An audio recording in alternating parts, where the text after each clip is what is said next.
Okay, welcome back to another episode of PT Meal Physical Therapy Podcast, a buffet of play, therapies, movement, exercise, activities, and leisure, all packed in a hearty conversation of physical therapy profession and practice. I am Johan De La Paz, your host. Welcome to the show.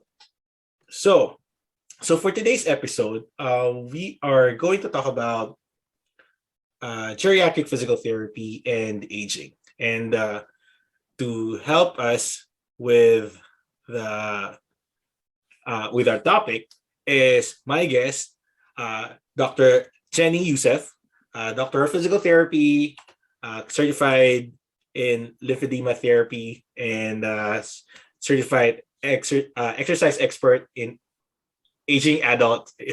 Bye. So, Doc Jen, welcome to the show. Good evening, Johan. How are you? Thank you for inviting me. I'm glad to have you, and thank you for saying yes to my invitation. So yeah, Yes. for today's discussion or conversation, we are going to talk about geriatric physical therapy. You're a board certified clinical specialist in geriatric physical therapy as well. So we're gonna dive into that later. So, but before we start, could you give us a little background on your physical therapy story and what your current role is now? Yes. Before anything else, thank you for this opportunity, Johan. And I'm always watching your PT Meal podcast. Congratulations. So first of all, thank you guys who are the listeners. And also, I am Dr. Jenny Youssef. They call me Dr. Jenny. And I am a physical therapist for more than 18 years. I worked before in Kingdom of Saudi Arabia. Wow. Yes, I was surprised you're covering all those, and I really enjoyed that. Kingdom of Saudi Arabia for 3 years, and that's the first overseas Filipino working experience for me. And for 3 years, that was in Gazim, and that's very strict place, and Mm. that's under Ministry of Health. And then I transitioned in United Arab Emirates for more than four and a half years, and that's where I began my family. I Mhm. got married, have a baby, Maya. So that is in United Arab Emirates. So I saw that also. So United, it's in Abu Dhabi. So Mhm. they're thinking is where is United Arab Emirates? So I just keep saying Dubai because majority they don't know what is Abu Dhabi, Right, but they right. are familiar with Dubai. So that's where's the place, very nice place. So it's more open compared to Saudi Arabia. And then I came here. So here in United States of America, now I'm here turning 10, I believe, or 9 years. So as an immigrant, and then I am a home health physical therapist, and also I have PhysioGen PT and wellness as a mobile PT, telehealth, and I used to have an acute care, and I'm focusing more on home health. And then, yeah, so that's more on my clinical career. Yes, thank you. Wow. So you've been, around already. So Yeah. from Saudi to Abu Dhabi then here. Yeah. Right. So I talking about, Middle East, as I was saying in the past episodes, a lot of our fellow Filipino physical therapists are interested already in going to the Middle East as as another option to work at in not not not only in the US or Australia or Canada, but Middle East is also already an option for them. So you're a board certified geriatric clinical specialist. So describe to us what a geriatric physical therapist do. Yeah, so geriatric physical therapy first is a branch of, let's say, physical therapy. It's another form of physical therapy. We're Mhm. specialized in geriatrics, so we are going to just like you, right? Mhm. You're geriatric Mhm. physical therapist as well. Congratulations, Johan. And we are treating and helping our older adults. So Mhm. we focus more on helping the older adults. How and then our concern is to improve their to prevent their, let's say, to improve their strengthening or strength, and to prevent their risk for falls, because as they age there's increase of this risk for falls, and they have many factors such as osteoporosis, and we are focusing on improving their Mhm. lifespan by doing some exercises and to improve their functions and their ADLs, as we'll say. to improve their life Mm-hmm. and improve their optimal aging or successful aging, Mm-hmm. something like that. Right, right. And in your practice, you've been in different countries already. In treating older adults, what are the common conditions that you see? So let's say in different settings, especially in different culture, when I Mm-hmm. was in Kingdom of Saudi Arabia, majority I was in outpatient setting Mm-hmm. and also a little bit of inpatient. So I'm more on orthopedic. Mm-hmm. So I was not geriatric at that time. So majority are more on cerebral palsy neurological. Mm-hmm. So when I transitioned in Abu Dhabi, I am more on neurologic. I was in rehab. Mm-hmm. So we treated stroke and spinal cord injury. I saw an MS there for rehab, and those are the things that you can see. Mm-hmm. So many complications, and I also did majority of orthopedic and those cases, and geriatric here now in America is where I focus more. And when you are geriatric physical therapist, you will going to encounter more on balance and falls risk cases. So right now, post-op cases from falls are, and also THR, hip and knee replacement. So that's more on mixed orthopedic. I remember with one of our colleague, Dr. Urson, shout out to Dr. Urson Religioso, Mm-hmm. and he said, Jenny, there's when you say orthopedic, there's that's all over. Even you are treating geriatric, you will have an ortho cases, which is Mm-hmm. true. We're Mm-hmm. treating right now, right? That's true. That's They, true. they keep falling, and then when you have a peds, they will be orthopedic. So Mm-hmm. there's manual. So with my cases, I have lots of geriatrics that having dementia. So I have dementia cases. I have neurological cases post CVA, and very seldom the SCI. But because I am home health, so I see them in their home post the rehab already. Mm-hmm. So which is stroke, I have those cases, recent CVA, and lots of Parkinson's disease and lymphedema. So I am the main lymphedema therapist in our company, and I am the Parkinson's expert in the group. So those are my cases. Right. So I really enjoy. And then overall, our aging adults having complications for the conditioning. Mm-hmm. Mm-hmm. Yeah, I agree with you and what Urson said that Yeah. when you treat ortho, everyone is ortho. Just like when I think in our conversation before, he also said like if you're treating ortho, you can't really separate neuro from ortho. You also treat nerves when you're treating musculoskeletal condition. So same Yeah. as with us in geriatrics, so we can't separate other disciplines in our disciplines because we see neuro with what you mentioned, stroke, Parkinson's, dementia. Then we see musculoskeletal as well in post-op, and we also see cardiopulmo with those people who are deconditioned, Mm-hmm. That's true. Yeah. those who have heart problems. So, I mean, people would say that geriatric physical therapy is kind of boring because you're just treating older people. But Did they there's say a that? lot. I mean, other people would have that connotation or Okay. misconception about geriatric physical therapy. But unless you treat a lot of older adults, you won't see Yes. the vast uh, spectrum of the Yes. cases of Mm-hmm. in geriatric physical therapy. So we talked about earlier aging adults. So people would have that, um, late people would have some ideas of what aging is. Some people would think that pain might be part of aging. Some people would think Oh, that you know postural yes.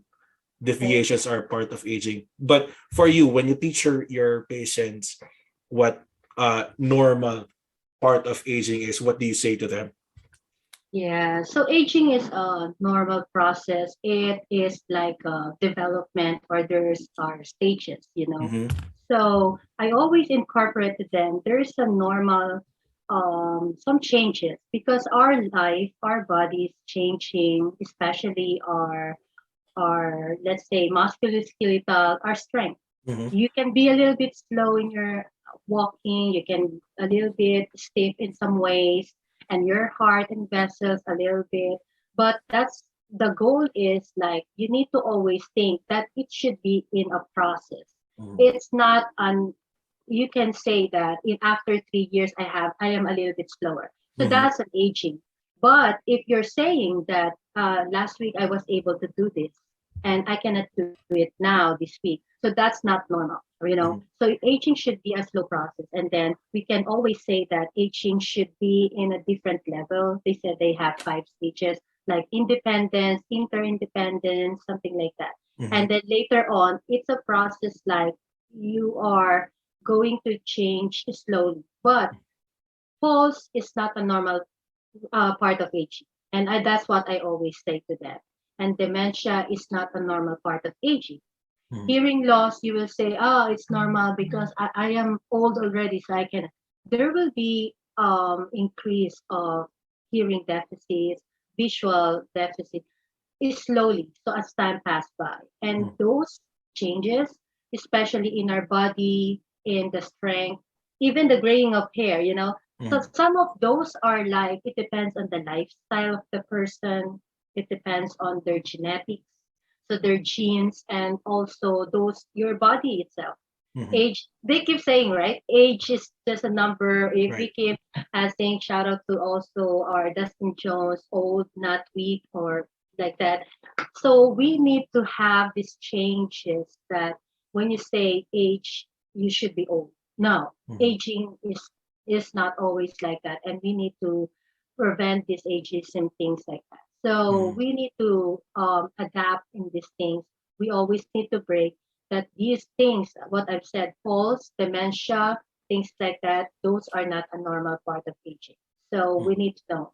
Hearing, let's say the eyes, it can be blurred in some ways Mhm. because of our also the even the presbycusis, the hearing deficits, things like that.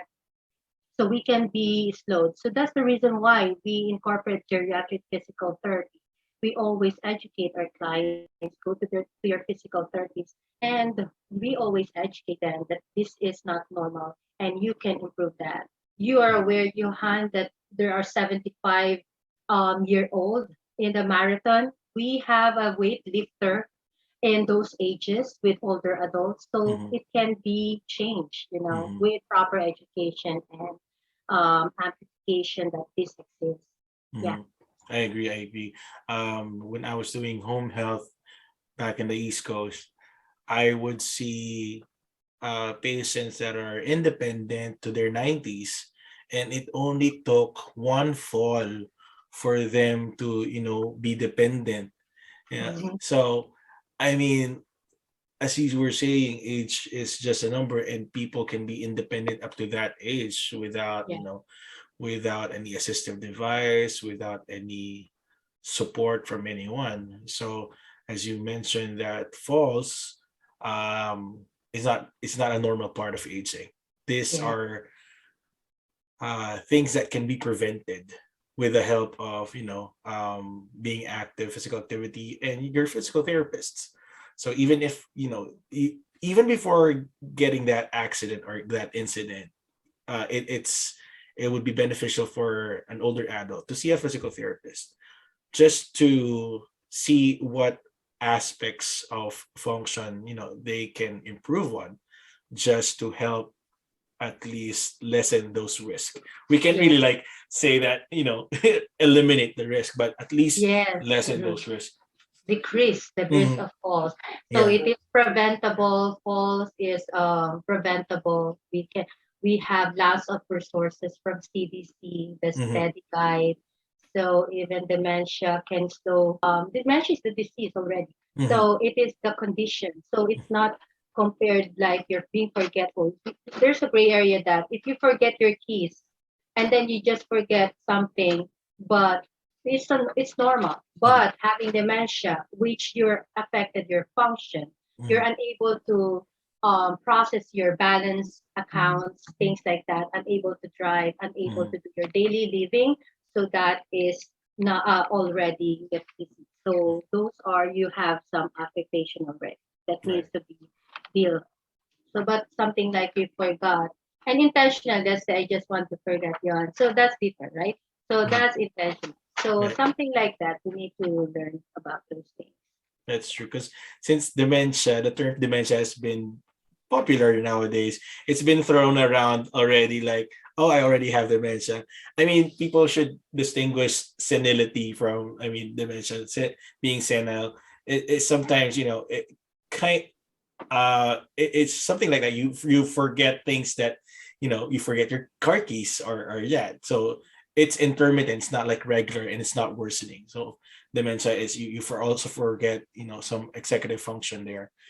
So yeah. Yes.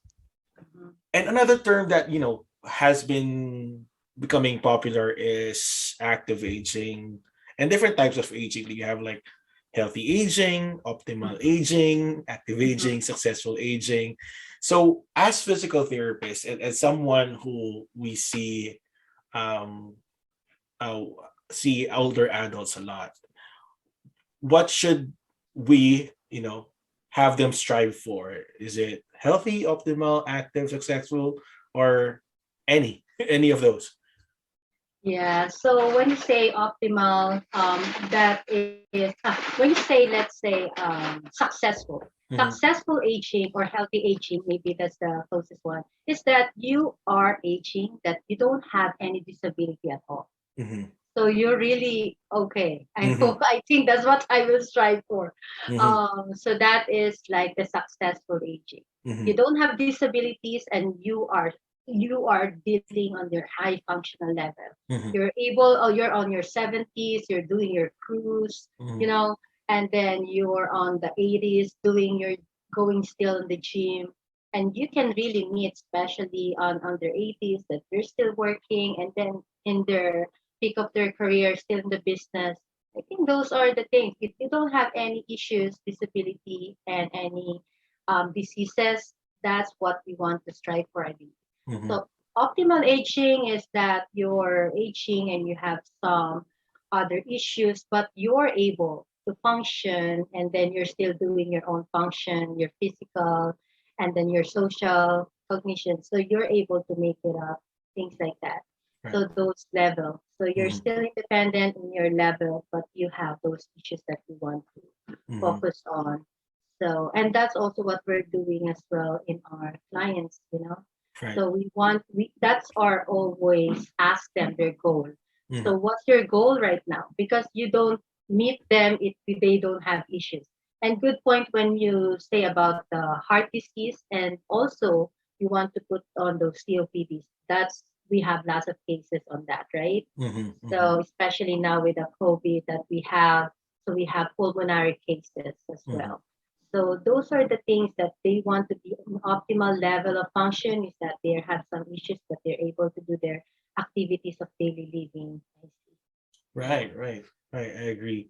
I mean, for older adults that come to us with no comorbidities, no other medical conditions, it's good if they would strive to be on that healthy aging or successful aging, Yes, route, to be free from any conditions and live their life to the fullest. But for those who we see that have, comorbidities, other medical concerns, at least strive to to age optimally, yes, to live their full life, in spite of those other issues, you that they know. have. Right. Yes. Mm-hmm. Mhm. All right. Spiritually, functionally, socially. Mm-hmm. Even they have those issues that they're still sociable. They are Mm-hmm. in their wheelchair, but they're able to go to their family gatherings. So those things like that. They have their walker, Mm-hmm. and then they're still able to attend and go to their grandchildren's activities. That's a big, big plus already, and that's their optimal goal.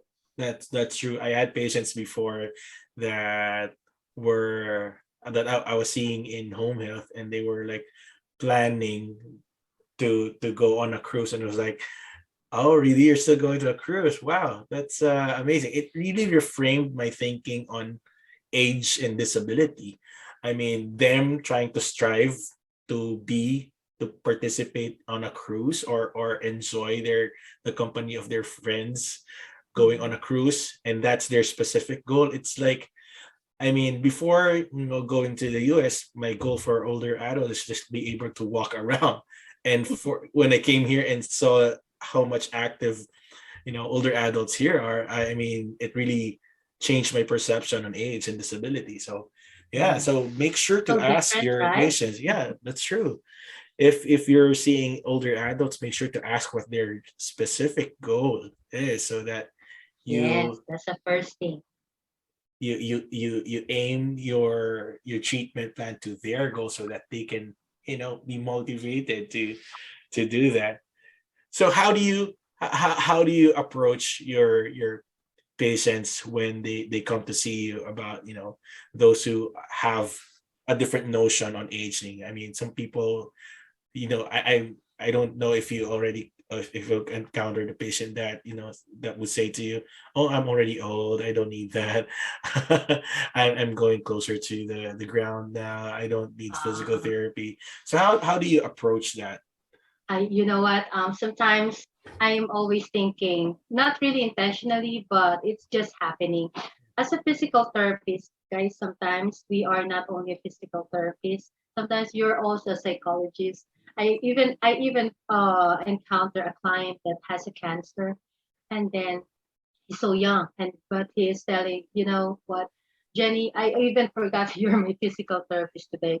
I thought I'm in my counselor, you know. Mhm. So because you are always coming to their home, and your goal is for them to do the therapy, right? Right. But if they are not into it, you need to motivate them and always ask the reason why of the decrease in motivation. So when they say, let's say, oh, Jenny, I'm not into it right now, why do we need to do the exercises? It will not make me improve because I'm old, I'm aging, I'm hurting. I'm always going back. What is important to you? Let's say Mr. Smith, you know, that's my favorite thing. Always Mr. Smith. That's right. Sorry, whoever yeah. Mr. Smith, what's your why, or what are you thinking of doing, let's say, when you come out today, let's say, get like that. I just want to go to my granddaughter. I really want to see her like that. So if their focus is the grandkids, so we will always include that in the conversation. Mhm. So, oh, we really need to work on your strength so that you can carry your 3 years old granddaughter, you know? Mm. So, okay, you need to improve your strength. You need to walk better so that you can attend to your 10-year-old soccer team, something like that, or the recital of it. So you will focus on whatever is important to them. If Mhm. that's the son or the kids, I have a client that she just want to attend the wedding. So we're focusing on that's a shorter. Always check on the SMART goals, right? Mhm. So Yeah. just simple, measurable, and then also realistic, and then time bound. So things like that. So we need to check that is really easy for us to work through that way. Also, they're asking, I want to walk again. Mhm. Sometimes there's an opposite clients, Johan. So some of them they want to walk, even they really cannot walk for a while. So Mhm. we need to be realistic, right? Because Right. we don't want to be focusing on that we're doing this and then. So at least when we are transparent in the first place, and we have the common goal between the therapist and the client, it will be easier, so Mhm. that they will not get hurt and they will not have a negative connotation that I did this before. And so at least we have this common goal. So if we're able to do the walker right now because you have the walker for 2 years, I think this is your friend right now, and it's safer for you with a walker because Mhm. they don't want the walker. Right. Right. So you really need to have the walker at this moment. Imagine you have 4 legs, additional 4 legs. And when you use the walker, it's 50% of your weight bearing is being helped and then removed and then assisted by this walker. If you have the cane, 25%. So I always explain that. And then what will be the risk if we have a mistake and he's too eager to do something. We don't want to go back to rehab again. So we explain that. And then they're understanding, and then later on, um, they will be motivated. So we need to know what's the phase. Are Mhm. you depressed? And then when you see the client at that time, they're usually happy. And then when Mhm. you arrive that they are really depressed, don't treat right away. You need to go first. How can you make them, let's do this, just do the exercise and exercise, and they're not into it. Mhm. Then you never know. There's a social things happening, like passing away of a family member, and then Mhm. so it's very important to touch their whatever how they feel that specific time. Mhm. That way there will be a bonding between you, and later on it will be easier for the treatment later, you know.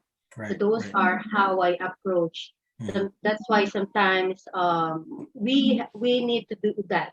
Mhm. We are the coach, we are the educator, we are the teacher. It's You true. can be a mentor. You're not only a physical therapist doing exercise for them.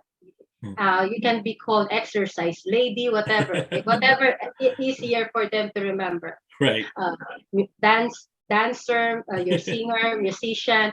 Yeah, we need to do music therapy, right? Mhm. So make them whatever happy for them.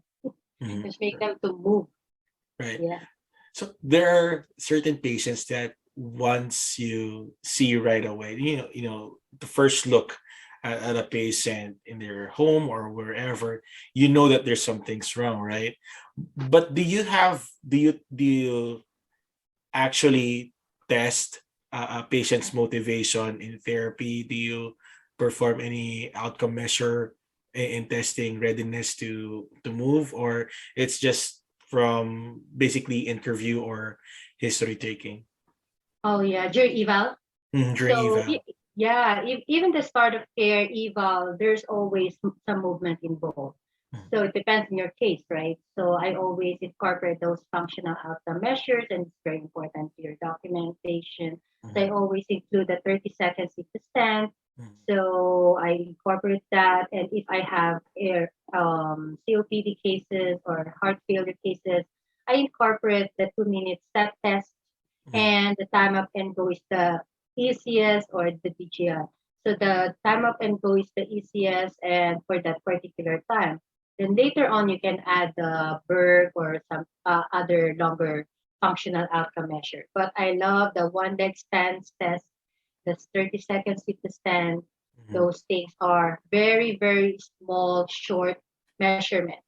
So Yeah. when the client cannot do the tug, so more on bed balance. So that's easier to make those things. Mhm. So it's more on bed mobility. But Right. those are the things. It's very important that you make them move Mhm. because that's your baseline. When you say motivation, so it means that how easy for me to make them move, right? So this is very challenging if they have dementia, but you need Mhm. to be tricky. You need to make it short, concise for them. So if they don't want to walk, just barking that I just need 10 feet because they don't know how long you want, how Uh-huh. long they will walk. And Right. then sometimes you just make it up like, okay, just let's check if you don't, if they cannot do the time up and go, but they can really walk. You just Mhm. ask, can I see your kitchen? Oh, this is a beautiful painting. And then they are walking. Oh, yeah, yeah. Oh, can I see your granddaughter's picture? You know, you need to do different things, but don't tell them that you're doing exercise. If you Mhm. feel that that's what they don't want, that you need to rephrase those things, but Mhm. you're still moving, right? Mhm. That's That's true. how you gauge. So that's how you're becoming more artistic in a way that you still make them move, they are still engaged, and whatever exercises you're doing, make them a certain things, but don't say the word exercise if Mhm. they don't want to be more on those things. So we need to be tricky, but still is their benefit. Mhm. They don't want to, I don't want to walk today. And then, oh, this is a nice painting, especially he's a painter Mhm. before. And then, can you show me this? Oh, I have more. And then you will be surprised. He just get up. I have more there in my room. And then he is showing off all his. So, and then that's it. He walk Mhm. and then educate him while he's walking. Mhm. Oh, be careful, be close to your walker. Oh, where's your Mhm. painting? Mhm. And that's it, right? That's So, true. but as your question, I always incorporate those functional outcome measures. Very Mhm. important. So you need Right. to know the before and after, the Right. numbers, data.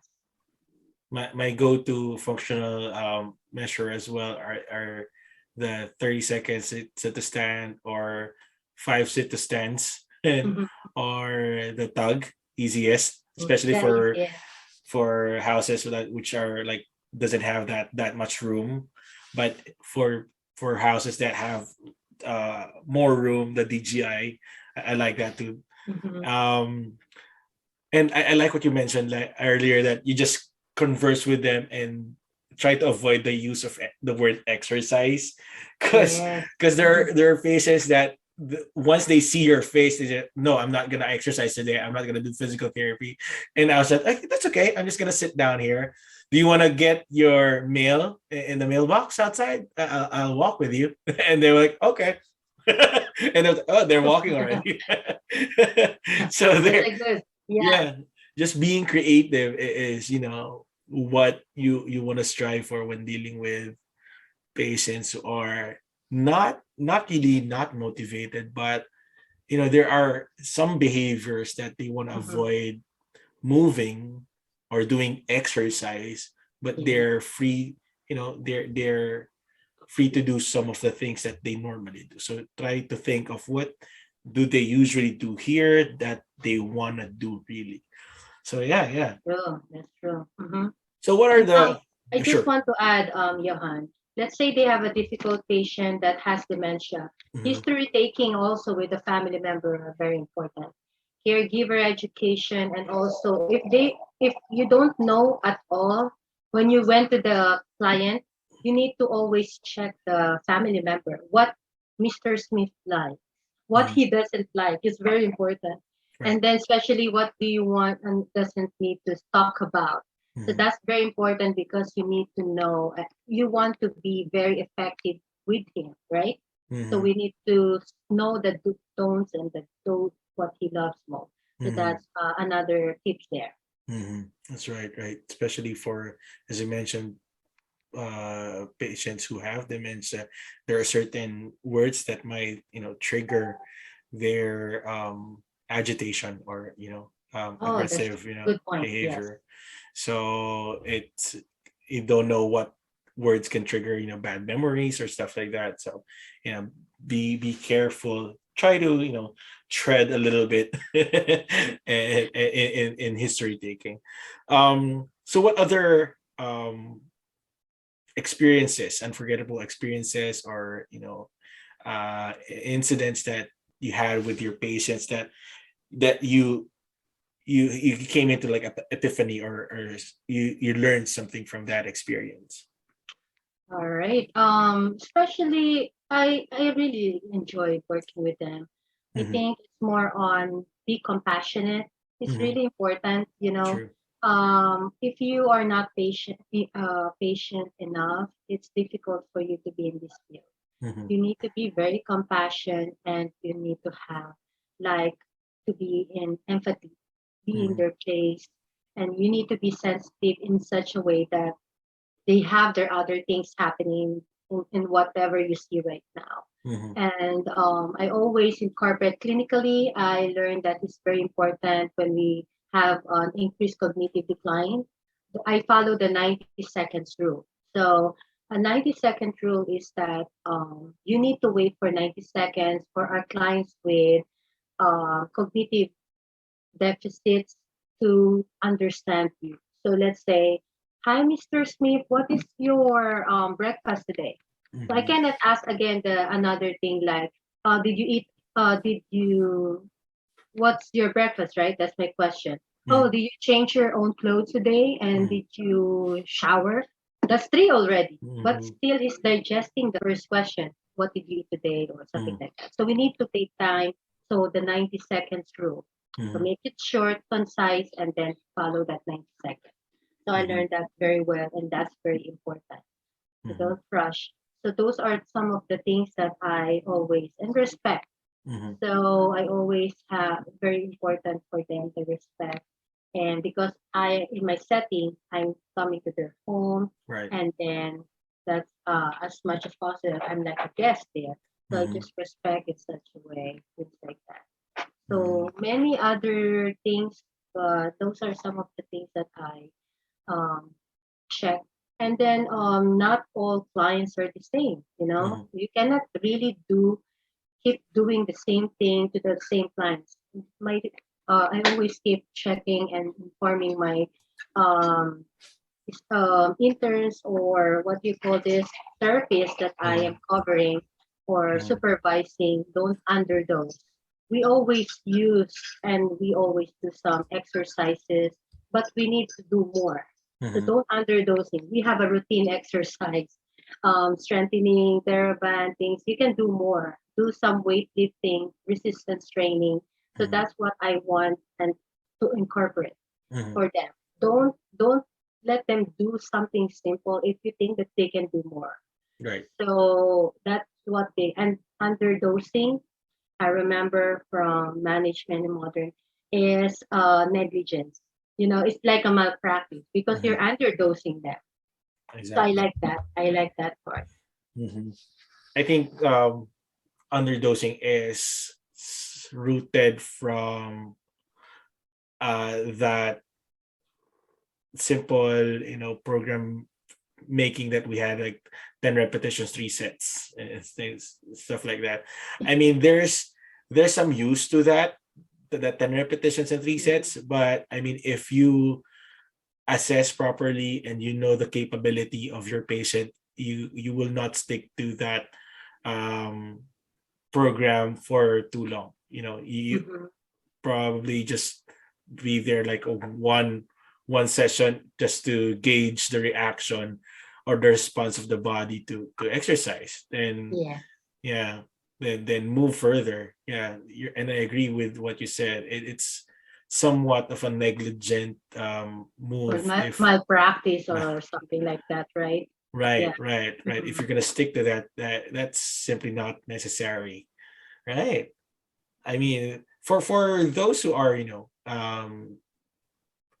probably new grads or students listening and thinking about going into geriatric physical therapy, what can you advise those students or new grads? Yeah, if you're thinking of going to geriatric, so go for it. And congratulations by doing that from now, because if you are gearing on doing that, so that's really amazing. And then just focus on invest in yourself. There are many, many resources there, and connect with me if ever you have want to do a pattern or a bridge on doing the geriatric clinical specialist, and then what are the different resources. So you will be very, very powerful in this field, Mm, and you will be able to help a lot. And lots of baby boomers, we mhm, are all going to aging, and these older adults are more than 65 and above. So we have active aging. So they are all your clients. So this is really good. mhm. You can be in different setting, but majority you're still treating the geriatric field. So that will be an amazing sub, what you call that, like your specialization. So that's really good. Yeah, Right. you can do it. Mhm. Right. And I mean, a lot of people are gonna get old now. That's part of the statistics. And I mean, with geriatric physical therapy, you're gonna see a lot of old people. So, thank you for our conversation and being in the show. I really like our discussion about You're aging. welcome. I mean, with people don't really, I mean, physical therapists won't really think about going into geriatric physical therapy. I didn't think I would like geriatric physical therapy, but since I was put there and seems like, destiny is pointing me to geriatrics, I was like, oh, this is nice. Nice, I'm kind of right? lighting, right? So, I mean, sometimes you can think of you want to be a sports physical therapist Mm-hmm. or a neuro physical therapist, but if if you begin to treat geriatrics and you like it, then probably geriatric physical therapy is for you. Yes, yes. And they overlap, right? So That's true. Yeah. you are in geriatrics and majority of your clients are having post-op.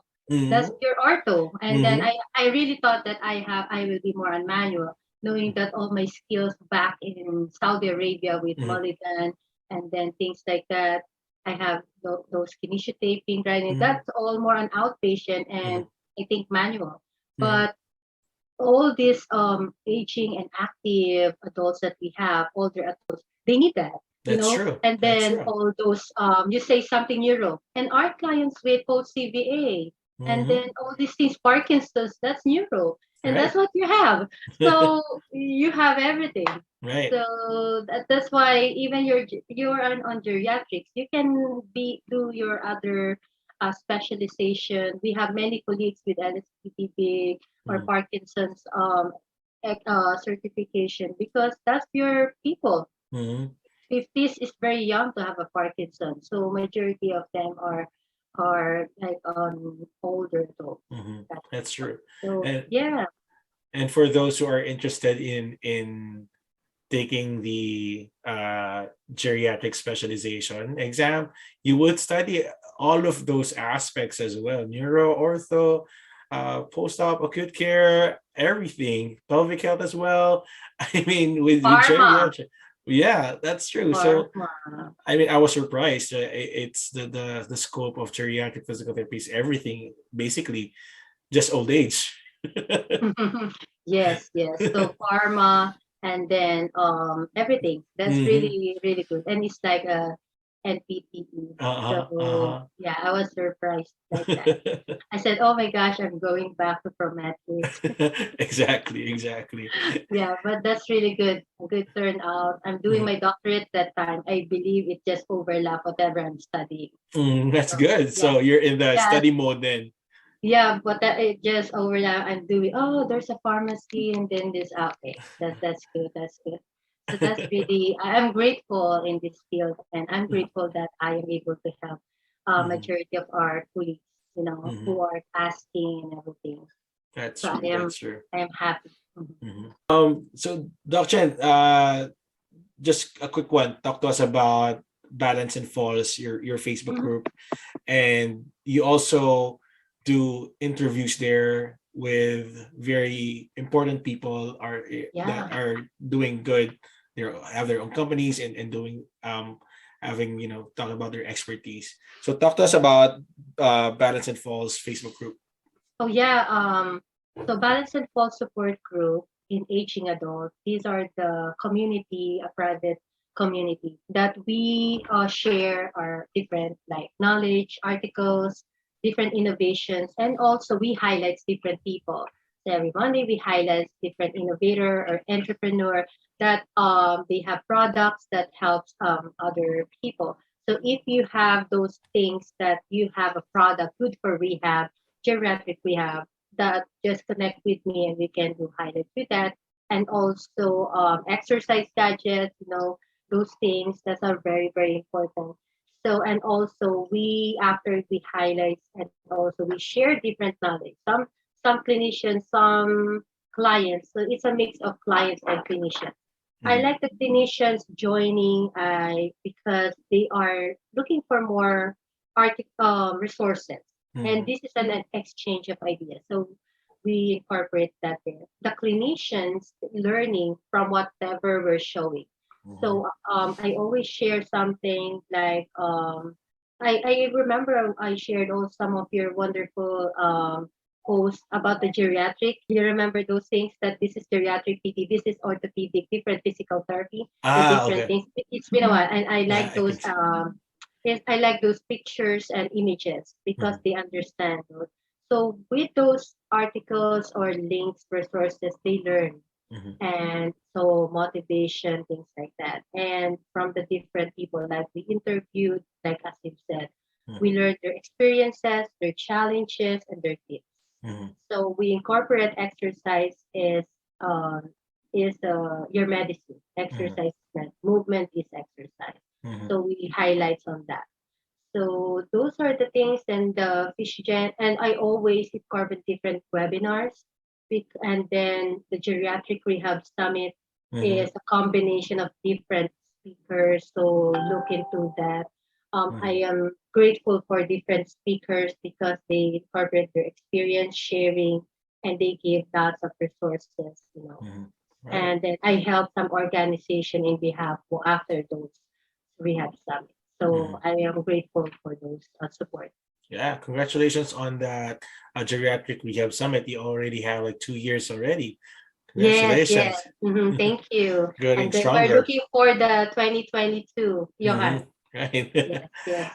All right. So again, thank you for being in the podcast. We've discussed about geriatric physical therapy and aging.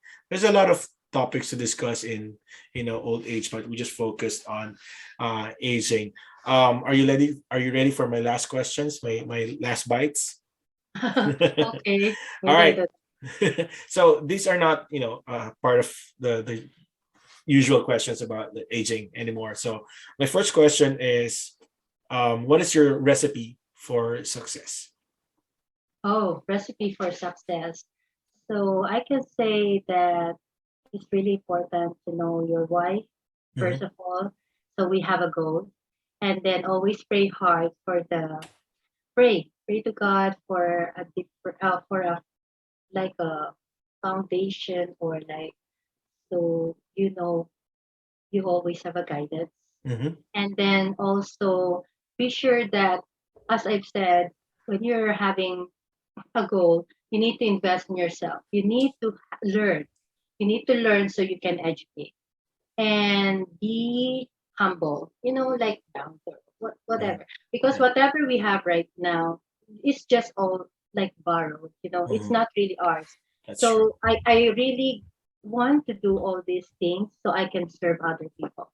So I Mm-hmm. think being a leader is like you're able to serve other people and you're able to follow. So I think for me, it's that's the road for success, and just be persevere, Mm-hmm. be persistent, and they said like the grit, Mm-hmm. Mm-hmm. so be persistent, and your time will come. So Okay. I think that's be comfortable outside your comfort zone. I always think of that. Mm-hmm. I really didn't know that I would be in this, like looking at you, be in the camera, because I am shy. You're I shy. so yeah, I don't know. I'm so shy, right? So I don't know how to, but other people said just go out there, Jen, because you want to educate people. Just be the voice. So be comfortable to be uncomfortable. You know what I Right. mean? Mm-hmm. So that's be outside your bubble, Mm-hmm. because there will be no growth if you don't have a change, Mm-hmm. something like that. Mm-hmm. So I think that's all important when you're dealing and want to be in your success. I don't know, that's a recipe of that. I don't know like how many percent of this and this. Yeah, it's it's gonna be unique for everyone, but that's good. That's a good answer. Next, my second bite is, for us to elevate our profession as physical therapists, what should we do? Yeah, I think I said that a while ago. To elevate your profession as a physical therapist, find your mentor. Let's say connect with everybody that you think this is the right model for you or mentor for you. Mhm. So we are all over. And then if this strikes you, this is the path that I'm looking, I'll connect with her, something like that. So Mhm. that's very important. And then also, as I've said, invest in yourself. I'm just only 5 years in America. Before, I have lots of courses attended. So I always encourage everybody attend this, attend that. And those certifications, even though it's only like a letters behind your name, but there's some tidbits there. They are all the knowledge that nobody can get you. And people or your clients are the perfect product for that. If they see how skillful you are, who would benefit? It's both of you, right? So Mhm. your clients, I'm doing it for my clients. I keep telling them that the more knowledge I gain, because I will able to incorporate it to them. Mhm. So I really enjoyed. We didn't even talk about vestibular, Yeah. and geriatrics has Mhm. all those things. The That's true. balance and fold, and that's why I made the balance and fold support group. We always talk the vestibular Mhm. and those things. So those are very important. Very very seldom clinicians are doing those things, but they are revolving on that. So invest on yourself. That's very very important. That way you can help more people, and that that elevates you Mhm. from the others, right? Mhm. Right. I So like that's what you what. said. I like what you said about you invest on yourself for your patients. You know, Yeah, not for you, not for other therapists, but for the patients that you are gonna see every day. So yeah. that's your goal, Hmm. to help them. You have to be able to teach yourself to learn more. That's true. Mhm. It you will be surprised. Imagine there is a client that I cannot remember. We're only very new, and in her concert, she saw many different therapists already, different agencies and everything. And then her only goal is to put her bra and go. Oh. Yeah, so she's so stiff, right? So she Mhm. cannot shower because she's tough, and then she cannot put her bra. I just want to put my socks. So very simple, right? Mhm. So doing a specific like I think I did some taping, I did some a little bit of oscillation, and then also psychological because she's so at high risk for falls. She doesn't move. So Mhm. how can you do that? So breaking her fear and accepting that it's normal to be afraid. You need to be keep telling it's okay to be afraid. That's normal because you had a fall. Mhm. But we need to fight and Mhm. build these things like that. Mhm. So that way she will be more confident. And then she will able to only few sessions, let's say, because she's more confident in you and she Mhm. believes in you as a therapist, you need to have a big impact from right there and then. Mhm. If your client doesn't believe in you, it's a little bit long process. Mhm. Yeah, Right. so that's Right. very important. Right.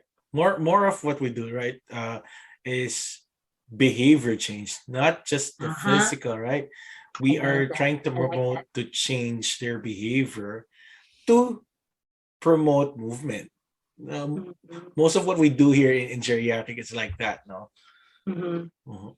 So They, yeah. I remember also, Johan, I also heard that from Dr. E, the fear of factor, Hmm. the fear factor, something like that. Yeah. And then when you have the high fear of that, so you cannot go a long way. Hmm. So from the beginning, you need to break that. That way you can progress. So Hmm. that's very important. Right, right. All right, good. That's number two. So my last question, the podcast is named PT Meal. It's a complete meal of information and inspiration. My last question is what are the three ingredients? It can be a motto, a characteristic, a belief, a saying that you carry with you each and every day of your life that encompass who you are. So what are the three things that make up Doc Jen? All right.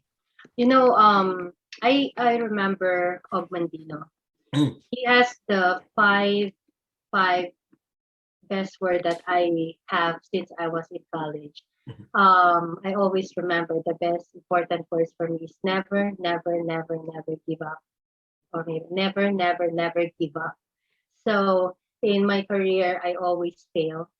So, and people, they keep telling me, "Oh, Jenny, how do you do that? How do you do that? You're still working, and how do you do that?" But they didn't know the failure behind of before we are able to be in this, like talking to you, things like that. So I always like remember that never, never give up.